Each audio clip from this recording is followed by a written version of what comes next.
All right, everybody, we're going to get going. Welcome to our cybersecurity awareness training. Before we begin, just a 2-minute housekeeping heads up. So if you have any questions throughout the training, feel free to raise your hand, or better yet, post them in the little questions or chat box on your toolbar on your screen, and we'll be happy to address them.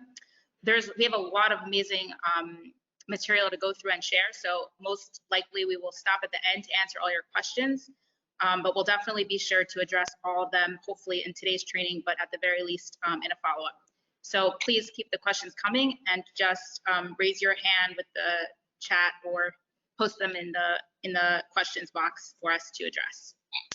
So without further ado, we're happy to present to you today's training on the topic of cybersecurity awareness. Today, our theme is what every employee must know about the vulnerabilities in your workplace and what your role is in protecting the company.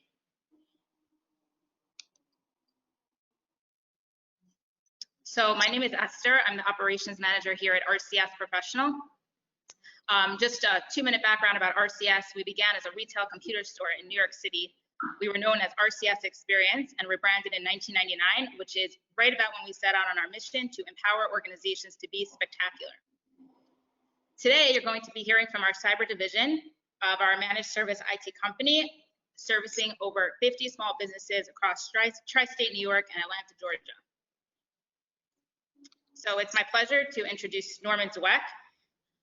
Norman has over 20 years of experience in business technology and security solutions. I could go ahead and talk from my 6 years of experience, but it's nothing compared to Norman's years and years of experience in the industry. He's got a ton of knowledge and experiences, and a lot of what you're going to be hearing today are from his personal experiences. Norman learned how to educate on security by focusing on how users learn and cultivating a new cyber-aware culture in our company and community. So I now present Norman Dweck, our CIO. Hey, Norman. Hi. Welcome aboard. Everybody. All right, let's get started on this. So, why are we here? We're here because of all the stuff that we at RCS and me personally have seen going on in the world as far as hacks. It's crazy out there. There's been so much going on right now, and I'm actually going to talk to why there's so much happening right now as opposed to, like, say, 15 years ago or whatever. Yeah, from having seen all of this, I gotta tell you, it's my mission to bring this security focus to everybody, to all you guys out there, to business owners, to associates at businesses, because that cybersecurity awareness is what's going to help you not get breached. So, without further ado, Esther, why don't we go over the agenda for today? Thanks, Norman. So the couple of topics, just a little overview of what we're going to be discussing today. We're going to talk about why this is relevant now, why we're having this training today. We're going to discuss the prime targets, who it's happening to. We're going to go over the threat landscape and how the bad guys get in. What do hackers attack? And then where can you go to get some more information? Now, a bunch of you are asking about a recording. You're welcome to take notes. I'll be happy upon request to send out a copy of the slides and or recording of this afterwards. So no worries if you just want to listen. I just have one favor to ask everybody. I'm going to be following up with today's training with some links for more resources and a follow-up survey. It's just a couple questions. I believe it's under 5, take you 2 to 3 minutes. What I want to do is give you a little heads up and actually give you the questions I'm going to be asking you. So if you could pay special attention to these as we proceed through the training, I would so greatly appreciate it. So the first question is, what is going to be the most valuable thing that you have learned from the training today? 2, was there anything that we didn't cover or go deep enough on that you would like us to send you some more information on, or at least point you in the right direction? And 3, who do you know who can also use this type of training in their company? And then outside of that, we always welcome your feedback, suggestions, comments, and we really appreciate it. So let's get going. All right, let's do this. So, evolution of cybercrime. Why are we talking about this now? This is the key. Okay, so basically what's gone on in the world of technology and the internet is there's now this three-pronged perfect storm of technologies that are really leading to this whole cybersecurity problem that we're having right now. So the first is this idea of the dark web. So you can think of the web as basically 3 layers. Your surface web, that's most of the stuff you're seeing when you're browsing online. It's everything that's indexed by Google. So you go to the RCS website, all that is surface web. You go to whoever, you do a search on Google and you find information about cybersecurity, all of that is surface web. Your next layer of the web is the deep web. The deep web, don't get mixed up with dark web, 2 totally different things. Deep web is stuff that can't be indexed by Google because it is sitting behind either some sort of login, some sort of paywall. So things that are in the deep web are things like your email. Your email, you have to go, it may be on a web client, a web, to your little Outlook on the web or Google, but you need to log into that. So Google can't index that, right? You can't go to Google and look for one of your emails. Same thing with like your medical records, or who knows, you're in car insurance company and you want to go log in on there. All that is deep web. It's stuff you have to go a little further to get to. Separate from these 2 things is the dark web. Dark net, dark web, don't care which one of those you use, just don't mix up deep and dark. Dark web is, it's basically an anonymous, it's basically an area of the web where there is all kinds of anonymous communications going on. Basically what happened was the Defense Department realized they needed a spot on the internet to communicate in secret. And what I mean in secret, I mean more anonymous, in that when they send out a message to, say, a server, they don't want that message to be traceable to where it was sent from and where it was sent to. So that's the way the dark web works.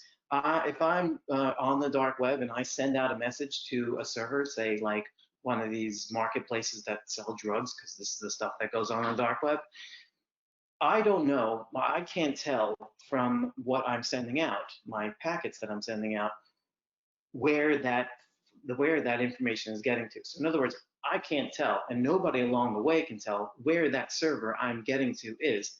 Furthermore, the server can't tell, and no one along the way can tell where I am. So there's a lot of anonymity there. I can communicate across this this dark web, totally anonymous. You don't know who I am. I don't know who they are. You don't know where I am. They don't know where. I don't know where they are. So that's our first thing, right? Anonymous communication. The next thing we've got is anonymous currency. That's where Bitcoin comes in. So I already mentioned quickly that there are marketplaces on the dark web where you can buy all kinds of things, and it's crazy. You can buy drugs, you can buy guns, you can buy your credentials. That's the sort of thing that's going on the dark web. But the thing is, if I go to a marketplace and I pay with a form of currency that's, let's call it government-backed, that's traceable. I walk into a store and I pay with my credit card, everything on that is traceable. Who made the purchase, where I made the purchase, what I purchased, how much I purchased it for, all of that is traceable information. That's not the thing, that's not the way it is with Bitcoin. With Bitcoin, your transactions are not recorded with your name. They're recorded somewhere, but they're not recorded with your name or anything other than a digital ID. So if you were to look at that transaction, you wouldn't know who that transaction came from, where that transaction went, who posted the money, who received the money, what they bought, none of that. All of that is anonymous. Bitcoin is not backed by any government. It lives in the cyber world. It's actually just a bunch of code. And there's no central storage for it. The Bitcoin blockchain is actually spread out over tons of computers all over the internet. So there's no real traceability in there. And let me tell you, the FBI has tried. The next thing is readily available tools. So now I've got a way to communicate a way to reach a marketplace that's got information, a way to communicate, to make a transaction. I have a way to pay for that.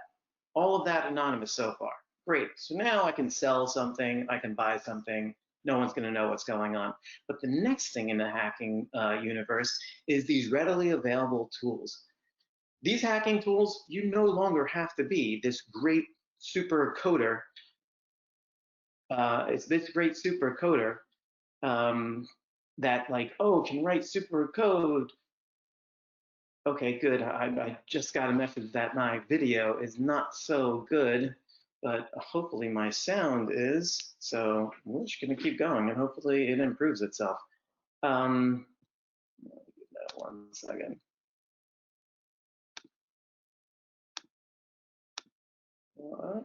Okay, I'm on the right thing. All right, just to make sure.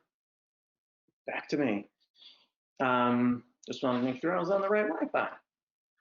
So, moving right along, readily available tools, as I was saying.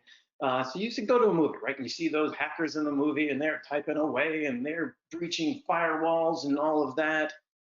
No, that's not a thing. It doesn't, you don't need to be this incredible coder to hack anymore. These tools are available anywhere. In fact, these three things that I'm showing here, you can't see my, what's it called? My mouse, anyway. Those 3 web pages I'm showing on this thing was just a normal Google search for best hacking tools. And those 3 things came up. So there's all these tools are readily available. So if I want to hack something, I don't have to be a great coder anymore. I just have to figure out how to get in, which I'm going to go over later. And then from there, those tools like a ransomware tool, a packet sniffing tool, a tool that will tell me what ports are open and where those ports are open. All of those things, they're readily available. All I need to do is run them. I don't have to write any code to make this happen. So now I've got that perfect storm that I'm talking about of being able to hack easily without a lot of training, being able to then turn around and make a transaction that makes money either on the dark web or straight from the person via Bitcoin. I'll go over those, how that happened. And we transact it using Bitcoin, all of that anonymous. So you see how we got here with this perfect storm of cybercrime. How's my video right now? Still a little jumpy? A little jumpy. All right, how bad is it? Then maybe able to correct it.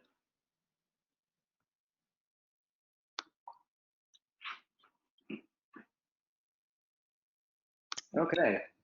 All right, so let's take a minute to talk about who this is happening to. Who are the prime targets? Let me ask all of you, actually. Let's take a minute to do that. Who do you think the cybercrime is happening to the most? Small businesses, medium businesses, large businesses? Actually, if we could do a little something here, I don't know if people can put up their little hand. We'll go through each one, and if you could just raise your hand at which type of business, or maybe we'll just give it all away. So. Sorry about that. That's all good. So the answer is that small businesses are certainly a prime target. Actually, 43% of cyber attacks are aimed at small businesses. And there's a million stats I could give you. That was actually that one Norman just sent to me yesterday. So I figured current was good. And more than half of all small businesses suffered a breach within the last year. So the question really becomes, why is it that small businesses are such a target? And what factors influence that? So first of all, if you think about budget, a lot of small, medium-sized businesses spend, a lot of their resources and money on other areas of business and can't necessarily afford to put in the proper protection needed to keep themselves safe. Another scenario that we actually encounter a lot is where there's sort of a break and fix mentality, where there's nothing in place to prevent attacks, just the like, oh hey, we just got attacked, Norman come save me kind of thing. A lot of times there's aging equipment or unpatched devices, and this basically just makes you be that much more open and vulnerable to a breach. Often, and I'm sure none of you could relate to this, I certainly can't, a business owner wears many hats and cannot focus or put the necessary time in to focus on security. Then there's a scenario we also encounter a lot where small businesses are like, can't happen to me, not possible. Or they're just like, so what if we get hacked? You know, we don't have anything valuable. And so along those lines, often SMBs also fall far behind. And by SMBs, I mean small and medium-sized businesses fall far behind enterprise companies in educating their employees. And we'll definitely touch upon it probably multiple times during this training. And it's really one of the big points of this training. But educating employees is so important, aside from having the correct solutions and preventive measures in place. So, oh, and I just want to draw your attention to the little malicious email per user graphic at the bottom of the screen. What this is actually demonstrating is that while larger enterprises can get hit, you know, a lot, or that's a lot of times what we hear about in the news, the ratio between the amount of hits and potential threats that small businesses encounter is actually much larger compared to the amount of employees in these larger businesses and the amount of times they're getting hit. So I just wanted to point that out to you. Again, we'll be happy to send this to you after so you can take a closer look at that if you would like. Yeah, you're right. I know from meeting with clients, I've heard that one before. Oh, what do we have that anyone wants? Or I don't have the money to spend on this. You can do security. Every business can do security and can do it well. Absolutely. So what are we looking at on this screen? You may have heard about a lot of these companies that experienced breaches. Now, here's the thing. If it could happen to these companies, it can happen to you. And the other thing that a lot of times businesses neglect to think about is that it's not just you, it's your clients who are vulnerable and at risk. So a lot of you may have heard about the Target breach that happened recently. And the reason I bring that one up, I can speak to many of these, but for the purpose of time, I'll just speak to the Target one, is because that breach actually occurred, if you do the research and look a little further into it, was called, and I never know how to pronounce this, HVAC vendor, had an Excel spreadsheet containing the Wi-Fi passwords for local Target locations. Local hackers successfully conducted a phishing attack on the vendor, found the spreadsheet with the Wi-Fi passwords, and literally stood in front of the Target and hacked in that way through an Excel spreadsheet of passwords. So if you want to talk about small business, again, I'm sure this is something none of you could relate to. No way in the world anybody is storing passwords on Excel sheets. But just in case you do ever encounter anyone who is, don't be Target. Don't be Target. Do better than Target. So it's only the large breaches that make the news, but what doesn't make the news are some of the smaller businesses. And again, that really is just why we're here today. Right. So you're not just protecting your information, you're protecting your vendor's information, your client's information. I am going to make a quick change here and see if this clears up the video problem. No.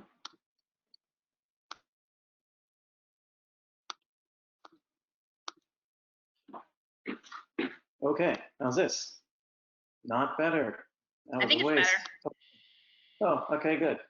Because I'm mildly flying by now. Now we're totally on slides. Okay, so the threat landscape. How do the bad guys get in? All right, so there are, I told you, there's any number of different types of attacks. This is just like just a bunch of the more popular ones. Hackers are thinking. They've got all kinds of ways of attacking, but let's go into the hackers themselves. So hackers, you got three types of hackers, and they're generally identified by their hat color. You got your white hat hackers. These are the good guys, okay? These are the guys you want out there. They're the ones that are hired by companies to try to hack their systems so that those companies can make their systems stronger. Examples of this are bug bounties. Like Apple has a bug bounty. They've had a bug bounty for the last 10 years on the iOS platform. And if you can hack the iOS platform, they will give you $1 million. They haven't actually paid that one out yet because no one's actually pulled off the hack. But that's an example of they're telling people, try it, we'll pay you. And then and beyond that, like Apple employs people who are there to just try to crack their systems. So those are the white hat hackers, and we like those guys. The gray hat hackers, these guys are sometimes good, sometimes bad. I don't know. So they're not exactly hired by the company to do their hacking. They're hacking of their own volition. They're just going and they're playing, they're having a good time. If they figure out a security hole, they will sometimes tell the company. Sometimes they'll go ahead and sell it and try to make money on it. They will tell the company and then maybe give that company time to fix the issue and then release it out on the internet. So you see, they're kind of like a little of both. And then you got the bad guys. These are the guys you really got to worry about. These are the black hat hackers. They're the ones in it totally for personal gain. And now we're going to go over how those guys make money. So how do hackers make money? These are some of the top ways of doing it. I'm going to go into each one because each one is something that could be happening to your business. So ransomware. This is the big one. We have seen this one over and over again. And my God, this one involves a lot of money. Basically what it is the hack involves running a piece of software on your network that encrypts all of your files and encrypts all the files on the servers. So when a user goes to open one of those files, they get a pop-up saying, oh, these files have been hacked. It's now encrypted. If you want to decrypt it, pay this much Bitcoin to this address. Now, notice how bold that is. They're actually giving you the Bitcoin address right off. So I told you that Bitcoin is anonymous, and that's part of what makes this thing happen. That ransomware software, readily available, not even difficult to find. In fact, just a couple of weeks ago, there was another big ransomware hack in the news, and that was Garmin. If you are an exercise person, you know who Garmin is. Garmin makes exercise trackers for your running, for your biking, for all kinds of stuff. And as part of their systems, they have a bunch of cloud systems that support that. So you can look at your data and make graphs and who knows what. Anyway, they got hit a couple of weeks ago. All their systems were down. They were down for a while. And it's not known how much they paid. The numbers being floated around are that they paid $10 million to get their files decrypted and get back online. That Netwalker one, the second one there, that's a type of ransomware. It's $25 million that hackers reaped from using that ransomware. There's a lot of money in ransomware. On to blackmail. Blackmail. Ooh, this one's a good one. Okay, because blackmail is they get onto your system, they download all of your files, and then they turn around to you and say, we're going to release this information if you don't pay us. The big one actually just happened a few months ago. I think it's actually still going on because I can't find what the final result of it was. But the entertainment firm, Grubman, they represent all kinds of famous people like Lady Gaga, like Madonna. So they got hit. All their files got encrypted. And at the same time, the hackers downloaded a whole bunch of their files. The hackers turned around to them and said, we've looked through those files. We know how sensitive this stuff is. Not only how sensitive it is, but we even know that you've got information on Trump. Pay us $21 million. $21 million, that's a crazy number. You know what? When Grubman didn't cave right in the beginning, the hackers turned around and said, now you owe us $42 million and we're releasing some information. So you see there's a ton of money in these hacks, and a ton of money is being made. So the next thing is tricking you into paying them. We've seen this one a ton. This is the idea that the finance person in the company gets an email that looks like it's from the CEO. In fact, it is from the CEO because the CEO's account has been compromised, and it says, hey, I need you to wire this amount of money to this person. The finance person goes and that wires that money hits whatever account it is and immediately is transferred out and is gone. Yeah, I've seen this with our clients. I've seen a $20,000 payment. I've seen a $70,000 payment. Money completely gone. Let's move on. Oh, you may also know this one as the gift cards one, where this person in the company gets an email that says, oh, can you go buy a bunch of gift cards? And when you do, open them up and email me the codes on the gift cards, little knowing that they're actually emailing the codes to a hacker. Next, we've got using your credentials to log into your financial accounts. This is an old one. This one's been going on forever. The idea of they steal your bank account credentials, they log into your bank account, and they empty it out. And yes, absolutely still goes on. Next is selling your credentials. I mentioned before about the dark net and marketplaces on there. Yeah, that the target data that Esther mentioned before, they stole a whole bunch of personal data on clients, on customers. What they did was they turned around and they sold it on the dark web. Make money that way. And then there's the last one of getting paid to hack your network. These hackers, it's not just your onesie twosie person anymore. These guys are like serious top-down organizations where there's a guy on top. It actually looks just like a regular company. It's a guy on top. They've got operations people. They've got executives, and they are hiring top talent to do this hacking for them. The hacker doesn't know who hired them. They're just doing a job. In fact, I have a video on this. Let's see if this video is here. Otherwise, we're going to have to work out a different situation. Yeah, we're going to have to work out a different situation. Hang on one second. Nope, go back. Maybe 1 second. I want to figure out how to get out of here.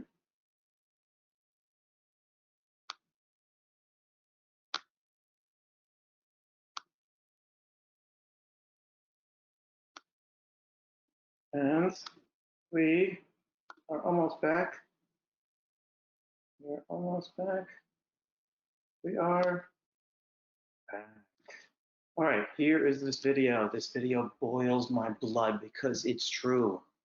I hope it comes through. Let's see. Oh, try again.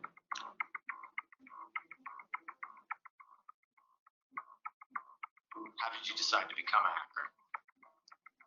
Well, I'm not really sure what it means to become a hacker. That's like some guy in a hoodie who types really fast and stays up all night writing code and cracking passwords. It's not me. I just spy on people and see what makes them click. It's not a bad job. Mark Canning, CEO of Qualicard, set to report earnings after their IPO. So you consider this a job? I put a lot of work into this. I'm not lazy. It takes research to figure out the key players, learn all about them, their families, their friends, what they care about. You have to understand the company's organization. I get a lot of my information from the sales department because they're always so quick and eager. They're hungry. People trust too easily. They don't look at the details.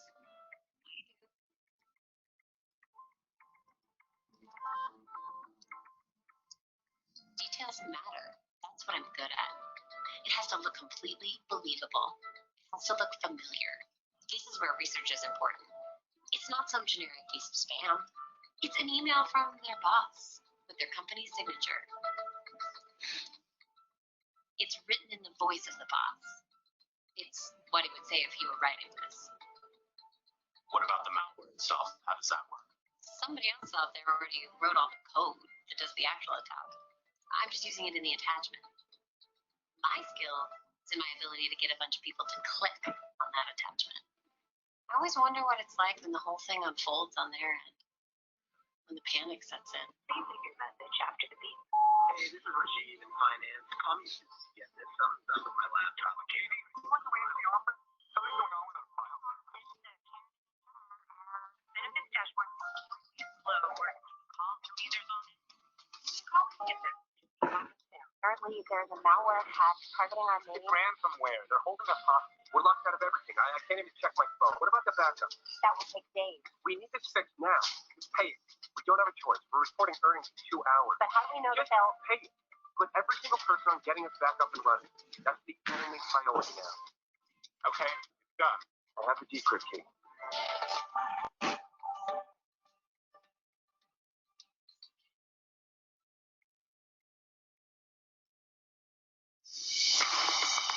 we have a big problem.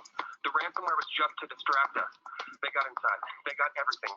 Customer data, financials, everything. Qualicards is reeling today from the news that hackers have released the personal information of nearly The Nasdaq closed lower today, led by Qualicard, which was down 14% on news that their recent data breach may be far worse. The company stock originally fell to a new all-time low on news that CEO Mark Hanning is stepping down after what is turning out to be one of the worst breaches of personal information in recent history. Do you feel bad about releasing the personal information, all the financials, all the money that was lost? All I did was get the files. I'm not the one that decided to release them. I'm not the one that shorted the stock. Somebody else had their reasons for that. It's above my pay grade. I was paid to do a job, and I did it well. And that's what's expected of anyone, isn't it? Markets bounce back.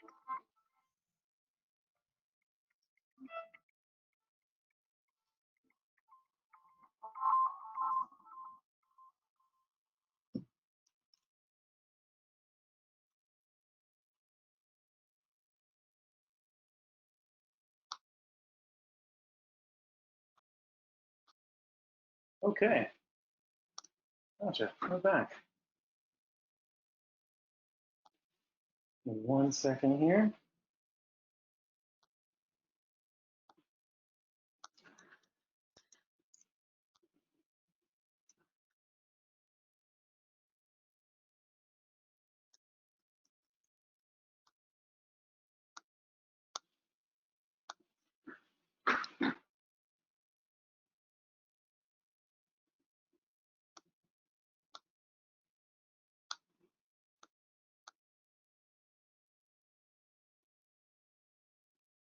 Okay.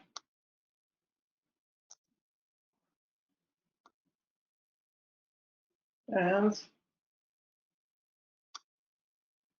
oh, hold on. And we're back. Yes. Okay, good.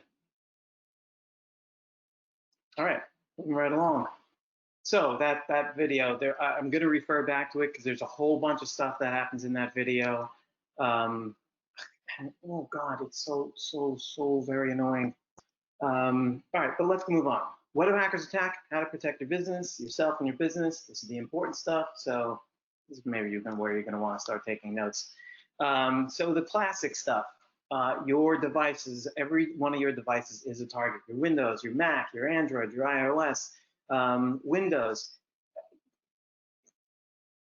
There was, does anybody remember WannaCry? WannaCry happened a few years ago.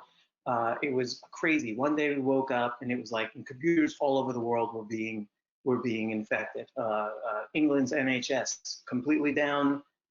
They had medical systems down. They couldn't take MRIs. They were turning away critical, like non-critical emergencies. Nissan UK had to stop production. It was the craziest thing. So that was an example of computers getting attacked. Macs, yes, Macs get attacked also. They're actually like more and more they're writing specifically for Macs because they realize A, that Windows is getting more secure, and B, that people just don't think that Macs are going to get hit. Android, iOS, those apps in the App Store, not every one of those is actually screened super well. And you'll see Apple and Google will take them down every so often, and they realize there's a problem in those apps. So what can you do? First and foremost, update your operating systems, load your software updates like Chrome automatically updates itself. But if you don't have it set for automatically update, make sure those updates are happening. Get off of old operating systems. Windows 7 is end of life. They're no longer releasing security updates for it. By the way, that WannaCry virus that I told you about, I don't know, 200,000 computers worldwide, that security hole was actually patched already by Microsoft. Microsoft had it, they knew it, they patched it. People hadn't loaded the patch. Had they done so, we wouldn't have gotten into that situation. So yeah, the security hole existed. Microsoft had already patched it. So update, update, update. Currently, macOS 10.12 is end of life. 10.13 High Sierra will be end of life in November. Antivirus, get your antivirus, keep it up to date.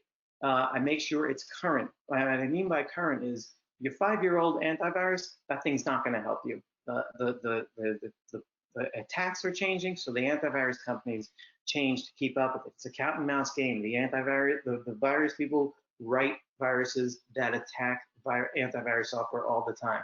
So it's a constant cat and mouse game. So keep that up to date and keep the subscription to it up to date also. Restart regularly. This seems like well, how does this help us? Well, because sometimes your updates, they're sitting there waiting to load, but they need the computer to restart to actually either finish loading or get to the next update. So restart regularly. When I'm in the office, I restart my computer every night before I walk out. And I know what you're thinking, I have got stuff on the screen, I don't want to lose it. Well, modern operating systems, they open your stuff back up again. If you have a Mac, restart it will, because everything's going to open back up again. Your Chrome tabs will open back up again. You're in PowerPoint like I was last night, it's going to open right back up again. Windows, you can set Chrome and Windows, again, it's going to open up your browser windows again. You can set it to open up these things again. And lastly, encrypt your hard drive. So what is with this encrypt the hard drive? You have your laptop. You go to, say, I don't know where, and you leave the laptop there. Someone else now has your laptop. They open up your laptop. They can't log in because, well, you already got a password protection. You do have a password protected, right? Okay, good. But what they can do is pop your hard drive out and put it into another computer. Not a very difficult thing to do. Once you have a hard drive put into another computer, you can read it just like your normal hard drive. It's just another hard drive. You can read all the information on it. But if the hard drive's encrypted, you put that into another computer, can't be read anymore. So those are some things you can do on your own, but let's talk about the whole company, because I don't know, I may be talking to you, but how's the rest of the company going to make this happen? And that's where there are a whole bunch of tools involved. And I'm going to go through tools as I talk about the various things that hackers are attacking. So first, Windows Server Update Service. Windows has, we've built into Windows Server this thing that manages Windows updates and pushes out updates to all of the workstations on the network and makes sure they get updated. Antivirus, at the network organization level, there's managed antivirus. This is what we use to make sure all of our clients have antivirus, then antivirus is up to date and it's working, and finding out what's going on as far as what it's catching. So yeah, you can have antivirus at the organization level that does all of that. Make sure everyone has antivirus on their computer and keeps it all up to date. We'll talk to you about encryption. It's built into the operating systems these days. Windows has BitLocker. Mac has FileVault. There are third-party encryptions that come with, say, your antivirus package. So they're easy to turn on. The thing with BitLocker, though, this is an important one. If you're a personal user and you turn BitLocker on, it's going to give you a key. Do not lose that key. It's super important to not lose that key. In fact, for our clients, we take care of all of this because we don't want them to lose the key, because in our systems, it stores the key for the clients. Because let me tell you, that key is the super easiest thing to lose. And when you lose it and it asks for it, well, then you're in trouble. So there is organization-wide ability to manage BitLocker, FileVault, all these encryption tools. And again, that's what we use with our clients. And RMM, this is an IT management tool, remote monitoring and management. It's that thing that we use to manage all of our client systems. It's what allows us to get onto a machine if there's a problem. It allows us to get reports of what's going on in the machine, what the hardware is, whether it's running out of memory, stuff like that. But with an RMM tool, you can control a whole bunch of things. Like for us, we control Windows updates via our RMM tool. We push out updates to all computers via that. And then you got mobile device management. I know I said the word mobile. That's kind of a misnomer at this point, because you're going to use it for everything. We use it for everything. We use it for desktops, laptops, your phones, your Android, your iOS. All these things can work in mobile device management. And what mobile device management allows you to do is manage those devices. You can set things like, oh, make sure BitLocker's on and store the key. Make sure a person can't do this. They're an administrator. They're not an administrator. It's all that. And all of that can be done at the organization level. So yeah, are my users going to get to it? I don't know. I'm going to make it happen though. But I don't know if they're going to get to it, but I'm certainly going to make it happen for them. Okay, moving right along to email. This is the big one. This is probably the biggest attack vector. We see this constantly. So I'm going to go through these one by one. Your attachments. Attachments is the thing we've seen forever. It's like antivirus on the computer, attachments in the email. You double click on an attachment, it opens up, it had some sort of executable in it, and now you have a virus. So first thing is only open attachments from trusted sources that make sense. That's two things I said there, trusted source and it makes sense. The trusted source is, oh, I know that person and yeah, I know that person and they're sending me something. It makes sense is not only do I know that person, but I was expecting to get something from them. If you have a question about this and you're not sure, don't open it, okay? Call them. Call them to figure out what's really happening here. In fact, a whole lot of hacks, a whole lot of email hacks are found out because the person receiving it picked up the phone and said, "You sent me a file?" And the person, who sent it is like, "I don't know what you're talking about." And that's how it comes out that something's going wrong. The classics: don't open certain file attachment endings. A file's got a name and then a .exe or .bat. Those are the file endings, and that tells you tells Windows what kind of file it is. So exe, bat, MSI, com, these are all executables. They're all programs. You open that thing up, you are running a program on your computer. That program can do anything. And there's a ton of these. A lot of them in modern email systems, you simply can't, they're blocked, so you simply can't send one of those out. But there are a ton of these executable types, so the email systems can't catch all of them.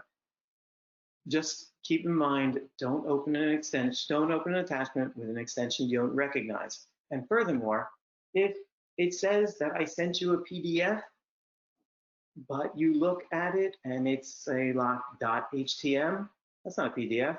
PDF is .pdf. So keep in mind what you're looking at. If it doesn't seem right, don't open it. Here, the tools, your antivirus. A lot of antiviruses come with the option to scan your email. If you are an individual user, use it. For us, we use email security services, and they do a lot of the things you're expecting. They do, oh, by the way, before I get to that, you have Office 365, you have Gmail.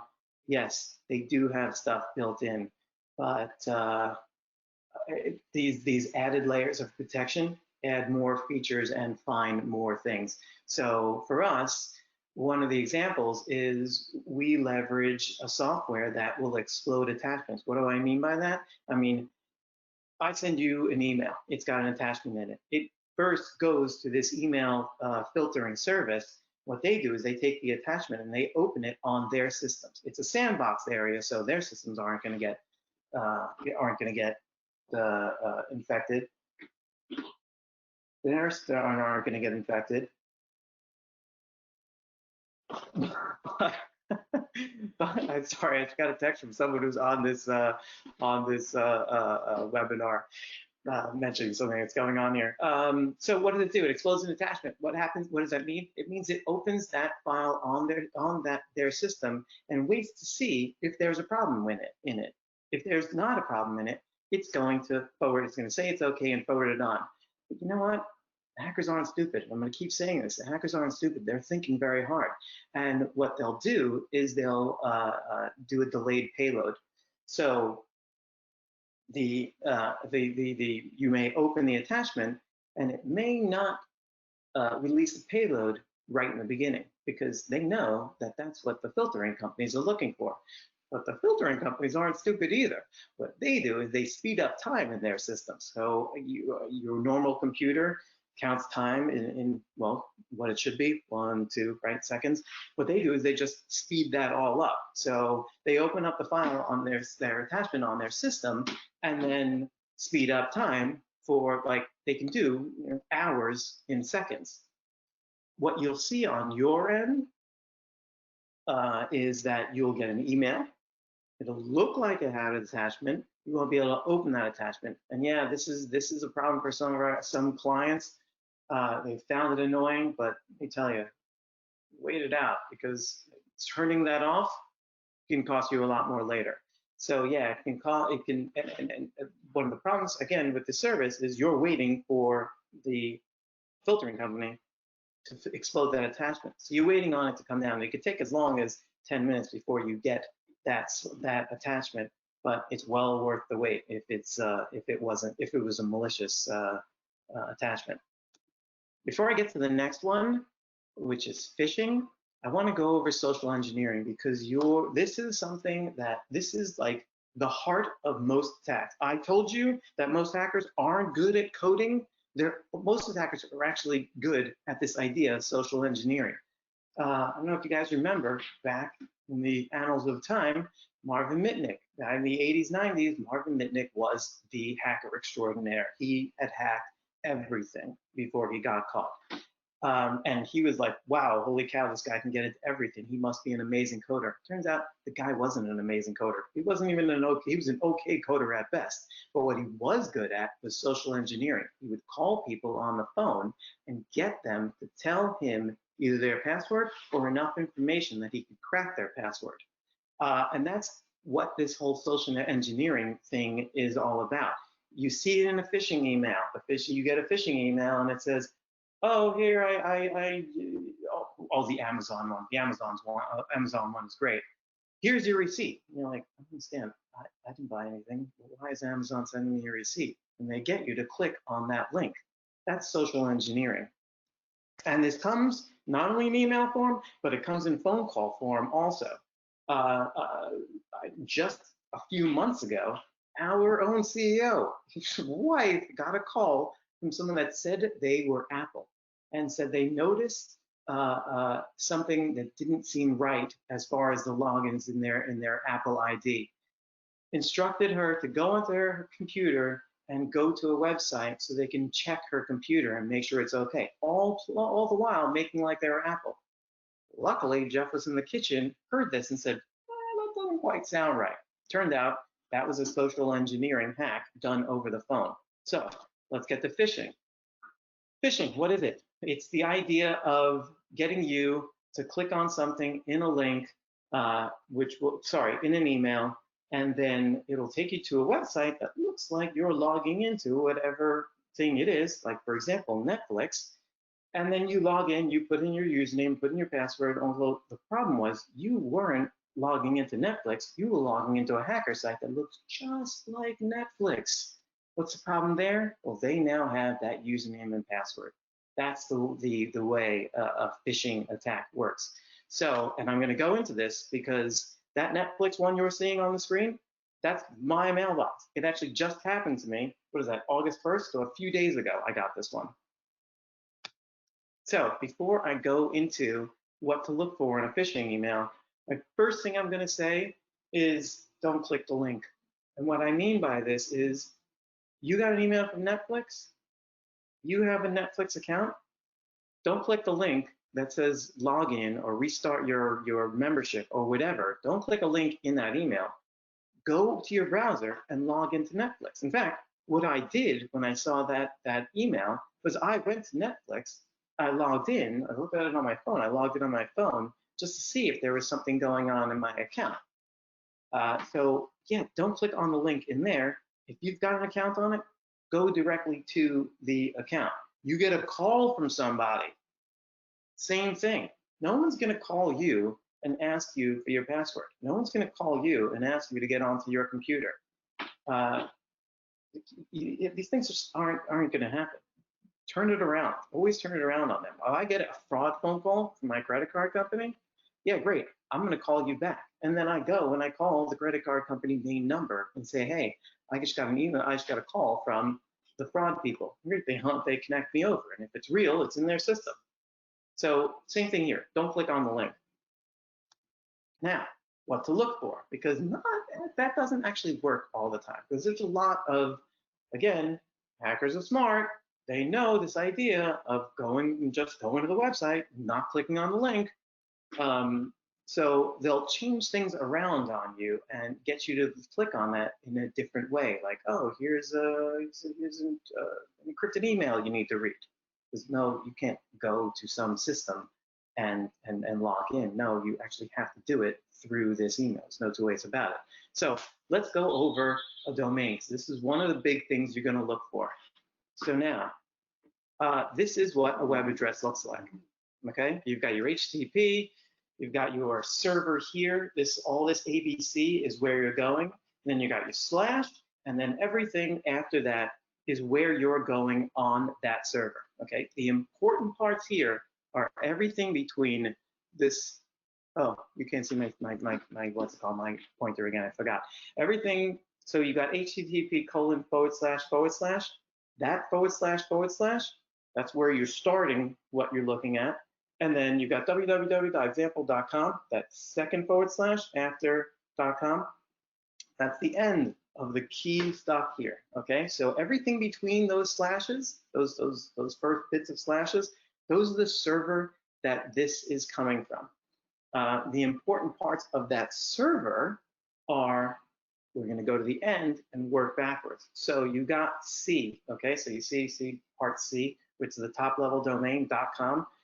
There aren't that many top level domains out there, and there's like .com, .edu, .gov, .org, .net, and they basically say, well, it's kind of used to be more relevant than it is now, but what sort of service this was. Com being commercial, gov being the government. Like if you want to go to the IRS, it's irs.gov, FBI, fbi.gov. .com, commercial, netflix.com, amazon.com, edu, nyu.edu, where it's an educational facility. The next thing, and this is the most important one, but if you don't understand that .com one, you're not quite going to know where to look for this one. So keep in mind that .com, and then the next one in where it says example B, this is the important one. This is who owns this domain. So in this example, this domain, this address, this server is owned by whoever is example.com. You've seen this all the time. You've got netflix.com. You've got amazon.com. You've got google.com, right? Google owns google.com. No one else can make a thing that says google.com except for Google, okay? So if you're going to a service that's google.com, no one else can make a server named google.com except for Google. Same thing with Netflix, okay? So that's a really important bit of what to look for at .com. So now let's do a little test, I hope. Yes, okay, good. Here we have 2 domains. So now let's figure out who owns these domains, because I am already going to tell you that 2 different companies or people own these domains. So think about it in your head. Who owns, which domain does Fly Girl Aviation own? Right, think about it in your head. Give it a second. I've got 2 domains there, flygirlaviation.biorights.com, flygirlaviation.com /biorights. So which one does Fly Girl Aviation own? If you said the second one, that would be correct, because right next to the .com is Fly Girl Aviation. In the first one, BioRights is the thing right next to the .com, and those guys own that domain. Everything before that is anything BioRights wants to put there. Anything. I mean, they could put google.buyerrights.com. Google has no control of that. Buyerrights.com has control of everything before .buyerrights.com. So it's that bit that's super important, that end bit of whatever it is .com. So now that you understand, I hope, that how a domain name looks, I'm going to show you what she did in the video. Can you tell me which one of these is the correct domain? I'm telling you that one of these is the one that a hacker would register, and the other one is the one that is real. Yeah, take a good look. Here's where the analytics come out on top. Okay, hope you're ready, so I'm about to give you the answer.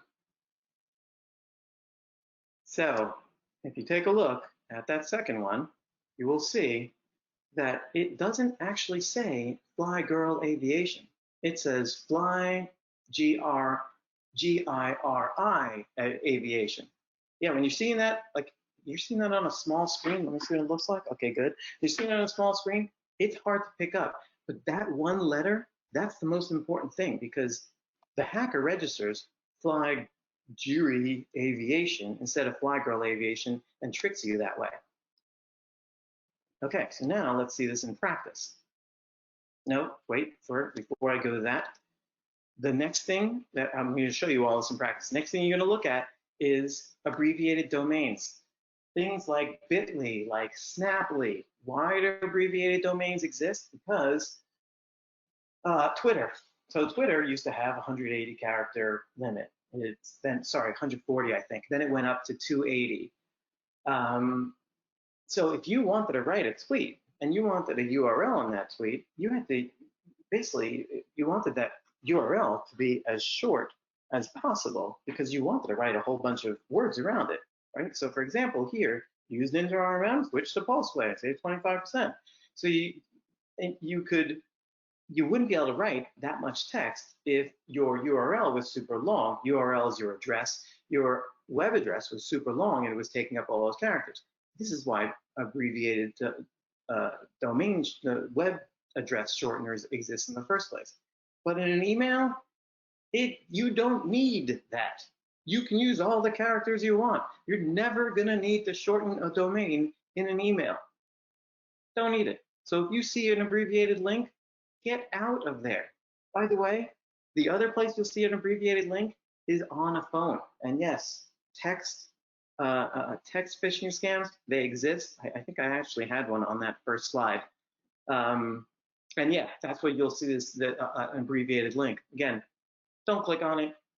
If it's like a service you know, go to the service itself and go in through there. In fact, just don't click on anything from a text, because that's just, you're asking for trouble on that one. So now let's take a look at, oh, sorry, yes, look at that. Okay, so here, I've got two domains here, right? This first one is the full domain.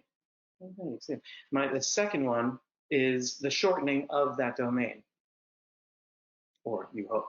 Oh, so why don't you why is abbreviated domain bad? Because in the abbreviation, you can't tell where it really goes. You click on it, you're off on a trip. You have no idea where that's taking you. You can't look at that abbreviated domain and know, oh, it's going to take me to Google.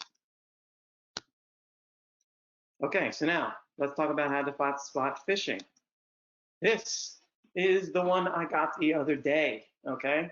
A number of things in here right off the bat. Hi, customer? Netflix doesn't know my name? Let me tell you, Netflix knows my name. Furthermore, they know how to put my name into an email. So hi, customer? Nah, come on. The next thing is rolling over. So you can take your mouse and roll over a link. Not click it, just move your mouse over that link. This is your friend. It's like your best friend, because it's going to help you so much when you're looking through a phishing email to see if it's a problem. So in that, go back. In this, I'll get to the rollover in a second. In this email, the first thing, let's go back there. It's up here. That address. What is that? That's certainly not Netflix's address. And let me tell you, if like for whatever reason your email system only shows the display name. Okay, so there's a difference between a display name and what the actual email is. My email is ndweck, right? My display name is Norman Dweck. It's ndweck at RCS Professional. My display name is Norman Dweck. So you really need to see the email address. Again, if you hover over it, like I'm doing here, you can see that that address is not Netflix. And let me tell you, they'll get close. They'll get close. This one's a nightmare because it's not even close, but they often get close with domain. In fact, the next one, I think you'll see it. Oh, okay, good. So this is lower down in that email, right? You roll over that restart your membership link, or you roll over the restart membership button. Again, buttons will also show this. In the bottom left corner of the screen, right here, of your browser window, it'll show you where that's going. So what am I seeing here? This is kind of a nefarious one, or devious one. That www.netflix.com, notice that is after the slashes I told you to look for. That is not where you're going. That is just there to throw you off. Where you're going is snip.ly. Snip.ly, I happen to know that it's a URL shortener. URL, just like I told you before, about abbreviated URLs, I happen to know it's a URL shortener, but it's certainly not. Netflix is certainly not going to use that, right? Netflix, their links would look like https://whatever.netflix.com/whatever, right? So don't get taken by something like that, where the words www.netflix.com are in the address. They're just in the wrong part of the address. So look for those slashes, because everything between there is the important stuff. Okay, moving on. No, not moving on. Let's talk about some tools. So now I've shown you some things you can look for in an email to see whether it's phishing or not. So, but of course there are services that can help out here. That's email security services I was mentioning before. I mentioned the idea of exploding attachments. Well, another feature of those services is what's known as safe links. The filtering company looks through the email, takes a look at the links, follows the link, figures out whether it's a kosher link or not, and then forwards on the email to you. So you'll get the email, and if you happen to click on that link, it'll open up a page saying, hey, we look at this link and it's not kosher, so we're not letting you go to it. So yeah, it'll help stop you from going to someplace you shouldn't have by clicking on a link in an email. And yes, that could take a long time, no? They will filter the email out entirely, also based on how confident they are about it. This next thing, warning messages at the top of an email. Email security systems can do this. And in fact, I think like Gmail has got this on by default. And if not, it can be turned on. It can be turned on in Gmail. It can turn on Office 365. It can be turned on by your email security system. And what it is this little message at the top of the screen that says any number of different things. This one happens to say, hey, this email originated from outside your organization. Be sure, okay? Be sure that you think that this email is what you think it is before you go clicking on things. So it's helpful to have that there. And you can have that message say anything for any number of different scenarios. Next, we got user security awareness training. These things are great. They're great. Like when it first started out, it was like, oh, I don't know, am I going to train, whatever, what? But these things are great because there's nothing so good as training the user to help themselves, because they're a great line of defense. And what these user security awareness training services do is they send out dummy emails to people, and if they click, they look like real emails for something, but they're phishing tests. And if someone clicks on that link, it takes them to a window that says, hey, that was a phishing scam. And then it trains the user on what they need to know and what they should have looked for. So it tests the user. If the user fails, it trains them on what to look for. These services are great. And by the way, do yourself a favor. Right after this, go to Google and type phishing test and take one of the phishing tests. They're, they're fun and interesting. You'll see, you can learn a lot just from doing a 10 question, 10 email quiz where it shows you an email. You have to figure out, is it phishing or is it not phishing? Great, do one. I did a whole bunch of them last night. Then just one thing I wanted to mention about yeah, the where safe you link. start to think like, oh, these names are absurd. I'm just, what? Come on, spear phishing? Yeah, but there actually is a difference between phishing and spear phishing, because while a phishing attack, no, forget that. A spear phishing comes from someone you know and trust. So remember I said before about tricking a user into sending money somewhere? Where the finance person got an email from the CEO and it said, I need you to wire something from somewhere. That email, it came from the CEO. The CEO's email was hacked. That's known as a spear phishing attack. The big difference between a spear phishing attack is that there may not be anything malicious in that email. A phishing attack has got like a link, it's got an attachment. There's something for a computer to look for as far as, oh, that link, I know that link is bad. That attachment's got a what's it called? And it's got a bad link in it. Oh, by the way, watch out for links in an attachment. It's that attachment, it's got a virus in it, right? There's stuff there for an email, a computer to easily look for. Spear phishing is not like that. You just got an email that said, hey, I need you to wire something. What are you scanning for as far as your antivirus software? There's nothing there. So those things will often have a request that leads to money being sent to the hacker, and it's not always obvious. Yeah, I told you the what's it called? the gift card scam. Yeah, go buy a gift card. Send me the what's it called. What? The guy wants gift cards? Come on, what's that about? So there's a number of things to do as far as spear phishing goes. We've been telling our clients this one for years. Pick up the phone. I don't care how much of a pain in the ass it is. If you're being asked to wire $20,000 somewhere, I think it's okay if you pick up the phone and ask the person, hey, did you really want me to wire this? I just heard about this last week. That happened a few months ago. The guy got an email from the CEO saying, go get a bunch of gift cards. He's like, why does he want me to go get a bunch of gift cards? He went and got the gift cards, came back, and finally said to the guy, what's the gift cards? The CEO was like, I don't know what the hell you're talking about, right? So yeah, pick up the phone, call, verify. Don't email back to verify. That's important. Don't email back because they're already in that account.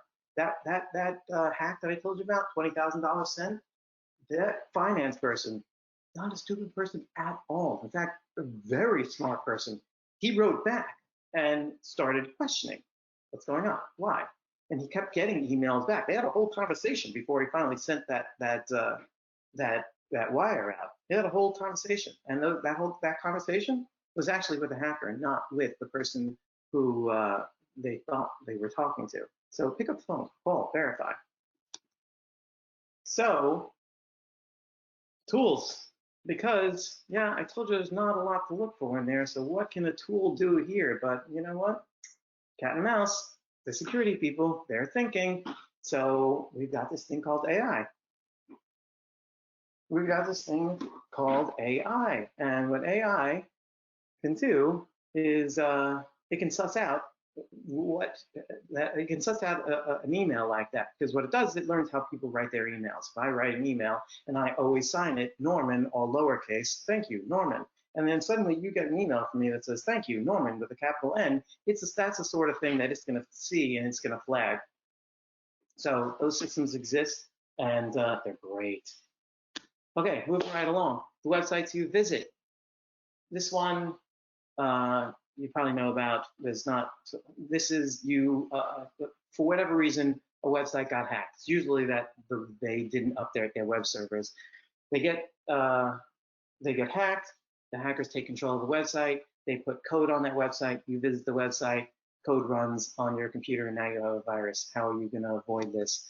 Well, the way you can avoid this is with a DNS or a filtering service. What these guys do is they stop you from going to the site in the first place, right? You can either have the person go to the site and then have your antivirus and the virus fight it out. I don't know who's going to win. Or you can stop them from going to that spot in the first place. And that's what these tools do. Credentials, this is important. Okay, credentials, these are your usernames and passwords. Don't. We're going to go over weak passwords and reuse passwords, and I'll show you how they both work against you. Weak passwords. Why are weak passwords bad? Because they are easy to crack. Why are they easy to crack? Because I'm actually running a little short on time, so I'm not going to go into the whole math of it. But if a shorter password, it takes if a computer is trying every single password, if it's shorter, it has less passwords to try before it actually cracks it. If it only has to look at, say, numbers 0 through 10 in each spot of the password, that's a whole lot less things it needs to try to figure out. If it's doing that sort of attack where it tries password after password after password after password. So make your passwords complex. I'm going to go on quickly. Complex, you've seen this all on, oh, you need a complex password. Put a letter, put a number, put a capital, put a this, put a that. What they're doing is they're expanding that search space so that a brute force attack takes longer and longer to do. You get to the point where a brute force attack takes years for a superpowered computer to do. You got a pretty good password at that point. Reuse passwords. Please don't reuse your password from site to site. What happens is a site gets breached, like Target. That information gets sold on the dark web, and now your username and password are out there. You got a phishing thing. You used, you type in your credentials. That username and password is out there. What those hackers are going to do is they're going to turn around and try to log into something else entirely with that same username and password. So if you've reused that username and password, you've got a problem. That thing I'm showing you there, Have I Been Pwned? Have I Been Pwned is a database of a whole bunch of cracked databases. So you put your email in there, I guarantee if you have an email for the last, I don't know, let's call it 2-3 years, it's probably in there.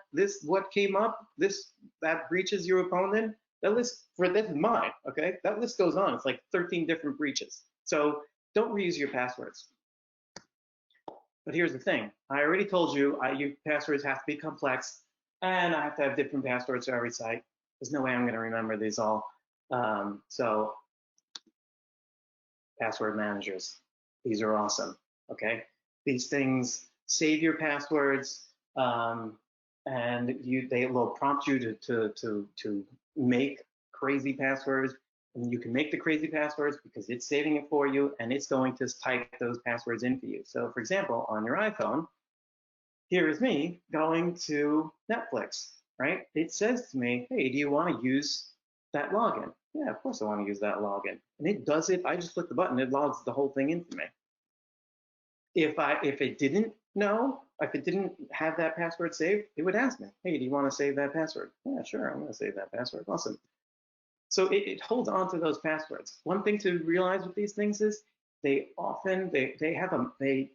password managers, they work on a master password. You can't forget that master password. Forget that master password, no one can get it back for you. It's lost. And another thing these password managers do for you is they will scan the dark web and see if those credentials have been breached and tell you about it. So you will hopefully know to change that password. In our company, we have, so there's password managers work on the individual level, and there are company-wide password managers, and this is what we suggest for our clients. One of the great things about a company-wide password manager is that an admin can reset the master password. The admin can't see what the user's passwords are, they can at least reset the master password if and when the user forgets it and it gets them back into their account. Also, that dark web monitoring, it's definitely on the organization-wide company password managers. You may have to pay extra for the one at, like, the personal one. Multi-factor authentication. Yeah, multi-factor authentication. Yeah, I've mentioned this to any number of different people. You got your username, you got your password. You got your username, you got your password, and this adds another layer to it, right? Because I've already told you that, wow, there's all kinds of password breaches and stuff. Multi-factor authentication is what you've seen with the whole, when you go to the bank. You've seen this one forever. You go to the bank, they say, I'm going to send you a code. You get the code on your phone, you type it in, right? There's multiple factors there. There was something you knew, and there was something in your possession, which was your phone. Another factor is inherence. Inherence is something you are. Biometric scanners, that's inherence. So in fact, on an iPhone, like with our multi-factor authentication, I have to unlock my iPhone. So I'm actually using 3 factors technically. I have known my username and password. I had to click approve on my phone, and I had to unlock my phone to click approve. And I don't think that multi-factor authentication is this pain and difficult to do. Yeah, that whole type in the code, I hate it. But there are implementations that are a lot easier. In fact, here, I'm going to run through this quickly, but yeah, this person is logging into something Microsoft. They didn't have to type, they just got a message, right? They click on that notification and they choose the number, right? For mine, it's even easier. I hold down on that notification and I click approve or disapprove. Boom, I'm in. I didn't have to type codes, nothing. So don't think that it's this super pain. There are great implementations of multi-factor authentication that aren't a pain to do. Like taking a shower, you know? Get used to it. Do it a few times. Yeah. Okay. Single sign-on. This is like, oh my God, this is just the greatest thing as far as company-wide security goes. Single sign-on is the idea of using one set of credentials to get onto a bunch of different services. So for us, we have our issue tracking system. Clients call us, we put everything into that issue tracking system. And we also have our email, and we have our RMM that I mentioned to you before. All of those things, we actually use the same login for all those things. We use our Microsoft login to log into the issue tracking system. Let me tell you, the issue tracking system, they have nothing to do with Microsoft. They just forward my login attempt to Microsoft. Microsoft is the one that verifies it. So great, now I only need to know one username and password, which is great, except this is so much better than just using one username and password. That issue tracking company, you know what they do? They write software for issue tracking. You know what they don't do? They don't write software for security. They're not thinking, oh my God, is this the right person logging out? Yeah, they have username, password, and maybe multi-factor authentication, but they're not concentrating their whole lives on security. They're concentrating their whole lives on making a great issue tracking system. Microsoft, they're throwing boatloads of money and boatloads of technology at security. So yeah, so you are able to leverage Microsoft security in your other things you're logging into, which is great because now it's easier for me to log in, and I'm applying more security to what I'm logging into. Things like identity protection. These are the things that Microsoft is doing. They're looking at, did you log in from New York and then 10 minutes later log in from London? That doesn't seem right. That can't be. No one can get from New York to London in 10 minutes yet. So that can't. That's a login that can't happen, right? The issue tracking system, they're not looking at that sort of thing. But let me tell you, Microsoft is. They're going to flag that, and they're not going to let that login happen. They're looking for any number of different things. Did you come from an anonymous IP? Did you come from a country where you don't want you to log in? There's all kinds of things. So that's your credential universe. But it actually gets better because now we're in a work from home situation. So all those computers that are at home, I don't know, are they secure? Are they not? Probably not. I can tell you that. This is where the idea of zero trust comes in. Zero trust is the concept that I don't trust you. I don't trust your computer. I don't trust your login. I don't trust anything. I don't care where you are. I don't care if you're in the office. I don't care if you're home. I don't care about any of it. I don't trust anything. So what you can do with all that is you've got what's known as conditional access. Again, that single sign-on and that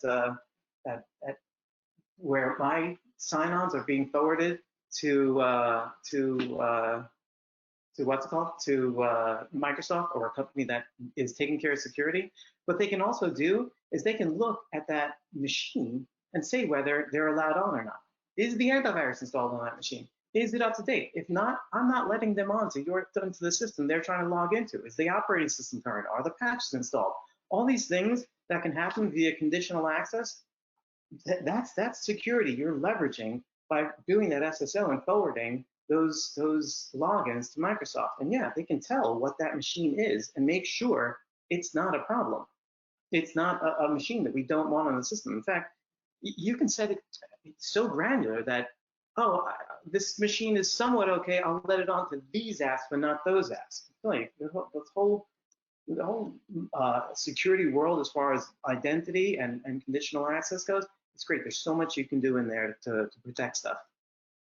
So what happens when all else fails? Well, firstly, back up everything. You should always be backing up. I know I must have been saying this one for at least 30 years. You should always be backing up.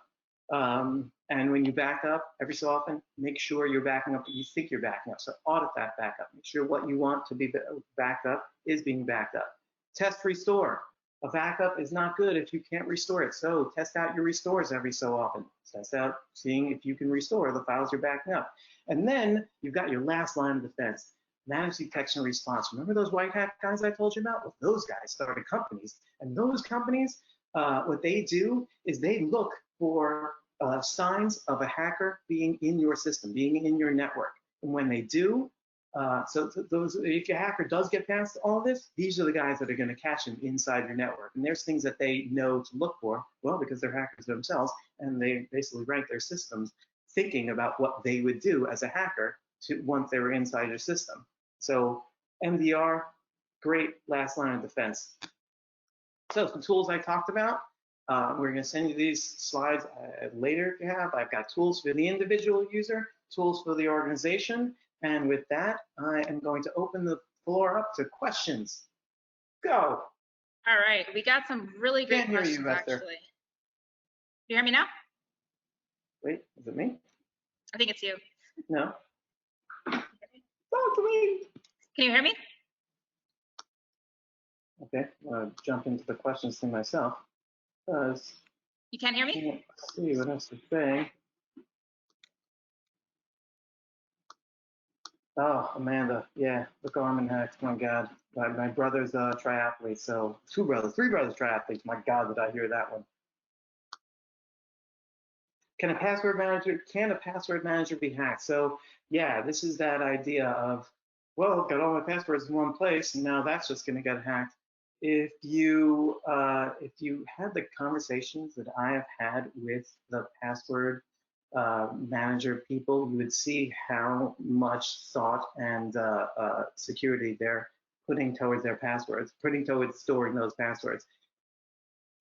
The only way someone else is going to get into your password manager is either something biometrically, right? So they unlock your phone with some sort of biometric. By the way, enable whatever biometric things your phone has, Face ID, the thumb, enable these things.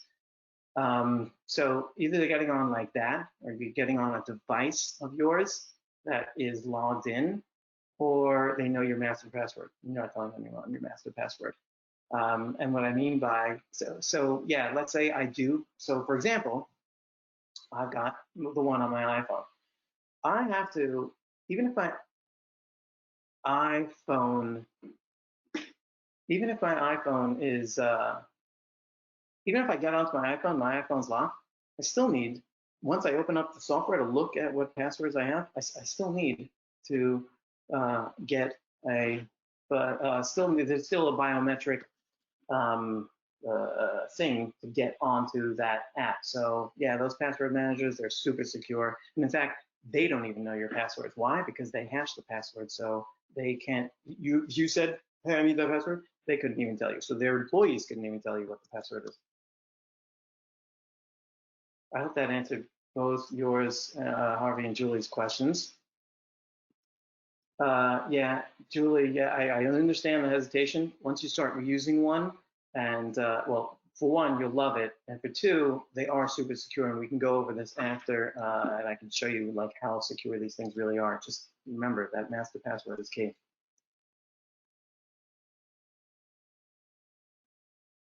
Oh, Esther, what were the 3 questions posted at the beginning of the presentation? And this is when I'm gonna read Esther's lips, because apparently you guys can hear her, but I can't. Go. Those questions are, give me 1 second, let me pull it back to myself. Okay.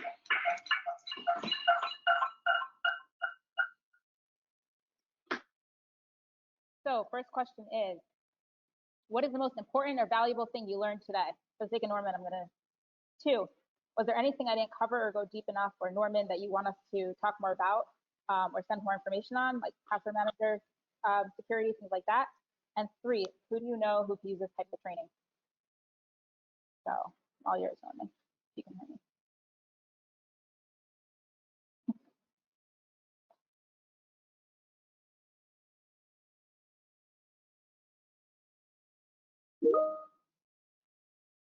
All right, moving right along on my questions. Can I link in an email mask the actual address? Yes, absolutely. On an email, you can, there's an option for it. There's a little link button if you want to type a link in, but in the email, only see the word like link.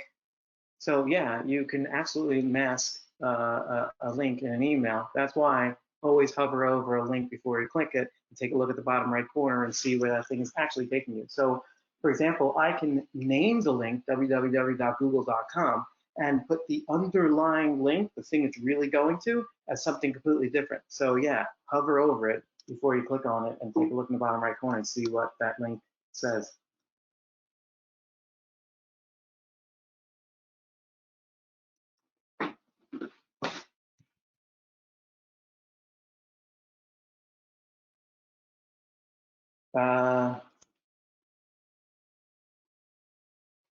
So Vinod asked about his home Wi-Fi.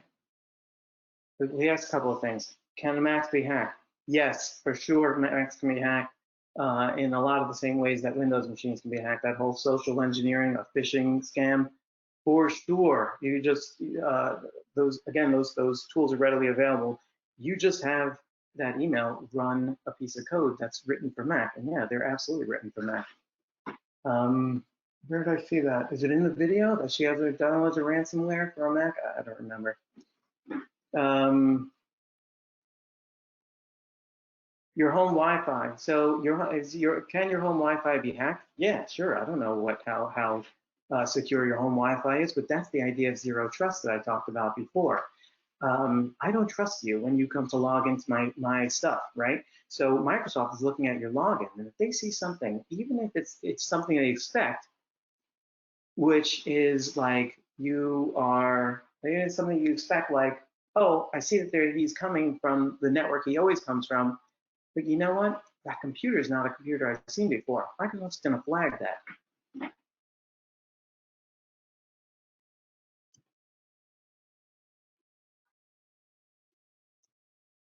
Okay, I think I'm through the end of my questions. If anyone has a question that I didn't see, besides, let me see, if anyone's hand up? No. Esther, make sure you're not too low, by the way. Someone mentioned you may be low. And I am going to move on to Esther. Back to you. Oh, great. Well, that about concludes our webinar. My contact information is up on the screen. Feel free to reach out to us. I can hear you again. I know it's not important, but I'm just very happy about it. Okay, sorry. Back to you, Esther. Glad that you're happy about that. So thank you so much, Norman, for your time today. Thank you all of you for joining us. I just wanted to mention again to please look out for that follow-up survey. Reach out to us with any questions, comments, feedback. And I also wanted to mention that our next webinar we're going to be doing is actually a webinar with Microsoft. That's going to be at 2 p.m. next Thursday. That's going to be on the topic of SharePoint and OneDrive, and followed by a webinar with Dropbox on Thursday, August 27th about HelloSign and e-signature solutions. So hope you all can join us for that one. And thanks so much for joining us today. Thanks, Norman.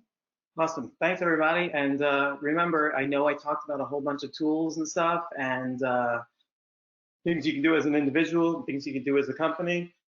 Just follow up with us if you're interested in any more of that. We can go into it in depth and I can show you the various ones out there. Awesome. Thanks, Norman. Thanks, guys. Thank you, everybody. Bye-bye.